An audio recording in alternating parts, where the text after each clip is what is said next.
Ghost Stories is a cooperative game for 1 to 4 players, in which players take on the role of monks defending an ancient village from the likes of Wu Feng and his ghost armada. Now, players start the game by choosing which monk they want to play, and this does make a difference, as each different colored monk has 2 different abilities to choose from to play through the game. Now, you can take these randomly, or we highly recommend that you choose which ability, which side of their tile you want to use, because the game is incredibly difficult. And while most of the abilities are pretty balanced, we find that some are better than others. So choosing how your team is made up is going to make a difference in your chances of survival. Once the players have chosen their characters and their powers, then we build the board.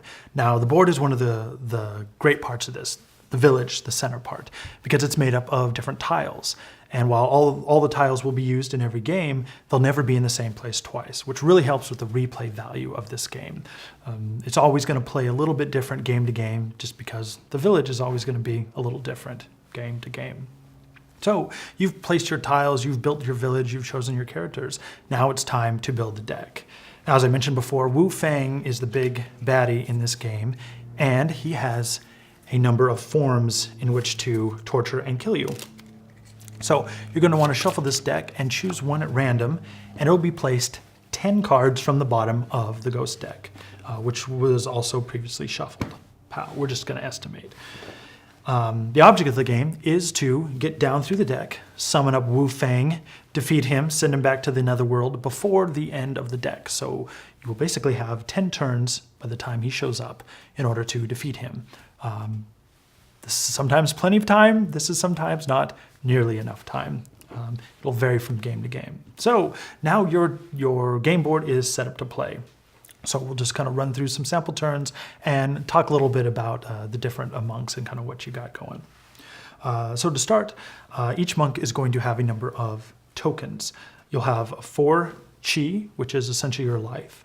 This can be spent to do certain things with villagers. It's also going to be taken away from you by different effects in the game. And if you ever run out, of course, you die. But there is a way to be resurrected by accessing one of the tiles on the board.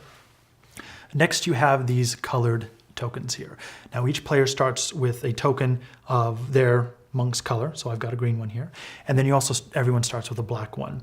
These are spent to gain successes, automatic successes in fighting ghosts. Obviously, green against green ghosts, black against black ghosts. Lastly, we have the yin-yang token. The yin-yang token is a really powerful token. It can be used to unhaunt a square, which we're going to talk about in a minute, or it can be used to access a village spot that your character currently does not occupy. So that can be totally clutch if you need to access one that's across the board and you can't get to it. So let's go through a little bit of a sample turn.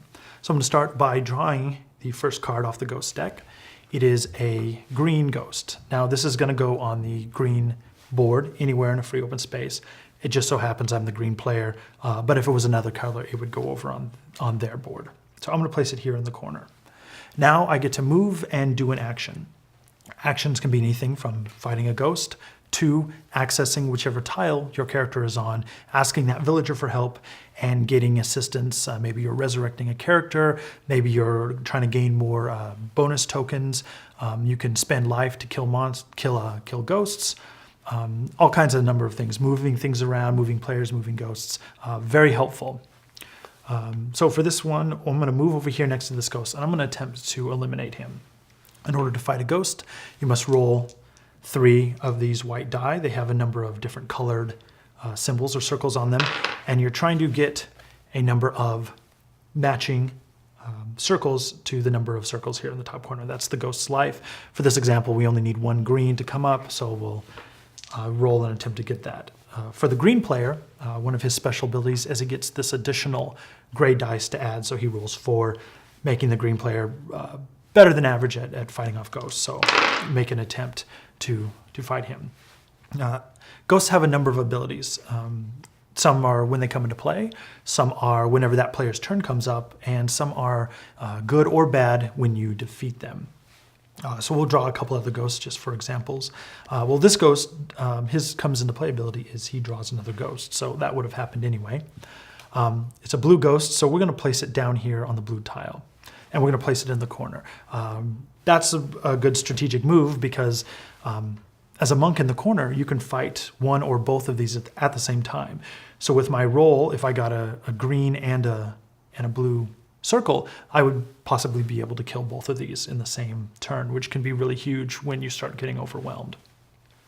This particular ghost has a haunt symbol, which happens every time the blue player takes his turn. The little haunter token is placed on the card, and every one of his turns, the haunter is going to move forward one space.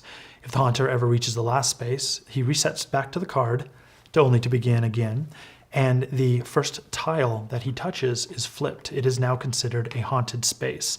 You no longer get to access the village there, and if 3 spaces on the board are ever haunted at the same time, you lose the game. So you can see that could happen pretty quickly and pretty easily if you have multiple haunting ghosts on the board. So really important that they're eliminated quick. We'll do one more card. This is a black card. It's going to go down on whatever board corresponding to the player that drew it.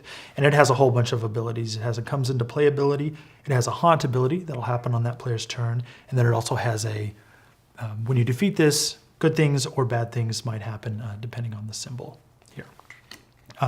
One of the many bad things is rolling the curse die. The curse die is basically just straight punishment. You're either going to lose a chi, you might lose all of your bonus tokens here, or maybe you'll summon another ghost. Or maybe nothing. That's the best you can hope for. Maybe nothing. So gameplay basically continues like that with the next player drawing a ghost card, doing their move, doing their action, maybe incorporating their special ability into their action. You can see pretty quickly with ghosts being drawn every turn that the board is going to get overwhelmed really quickly because not every turn are you going to be able to defeat a ghost. Some of these ghosts have as many as 4 health, meaning you have to roll 4 of a particular color in order to defeat them. That's nearly impossible without some help from the villagers or help from another player or extra bonus tokens to spend for bonus successes, meaning that the board is going to fill up with ghosts. There's no way around it. If your tile is filled up with ghosts and a new none can go there, on your turn you will lose a chi. And so, of course, if you run out, you die. And pretty quickly, once the board is overwhelmed, players are going to start dropping really quick and you're going to lose. So that being said, what do we think? Well, the game is a challenge. It's definitely a challenge. However, it does see our game table with relatively frequently. We like the game. Part of the challenge is the draw. Draw for it is the challenge. We never just play one game. It's 2 or 3. The box says the games run about an hour, but we usually do it in a little under an hour. We pay attention and we roll through the turns. But even when we lose, we want to come back. A lot of the games will be really close, not all of them, but especially when you're really close, you're a dice roll or 2 away from being able to defeat Wu Feng. You just want to play another game. And the game sets up really quickly, so it's easy to just reshuffle the tiles, shuffle the decks, and start a new game. That's what keeps us coming back. If you are the type of person who does not like to bash their head into a wall repeatedly and over a game that just refuses to let you win, this is probably not the game for you.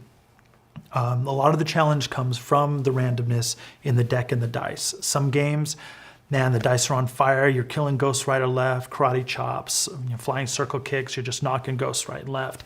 And other games, you can't kill anything. You move around the board, and you feel useless. It's usually a mix of both. Very rarely is it, everything going your way or nothing going your way. And same goes with the deck. The ghosts, depending on what order they come out, can really affect how well you're going to perform in the game. If you repeatedly get big 4 toughness ghosts that are really difficult to deal with, your board's going to fill up fast and people are going to start dying. But if they're kind of spread out and you get some weaker ones mixed in where you can kind of take them out while you're doing what you need to do in order to deal with the bigger ones, then, you're going to survive a lot longer and have a better shot of even reaching Wu Feng before being eliminated. So overall, I'd say we recommend this game pretty highly. We find it really fun. That being said, if you're not into, you got to be prepared to lose a few games before winning one and before kind of figuring out, the strategy to having a better shot of winning. Well, I guess that about wraps it up. I'm Russell D. Jones with D6 Mafia. Thanks for watching.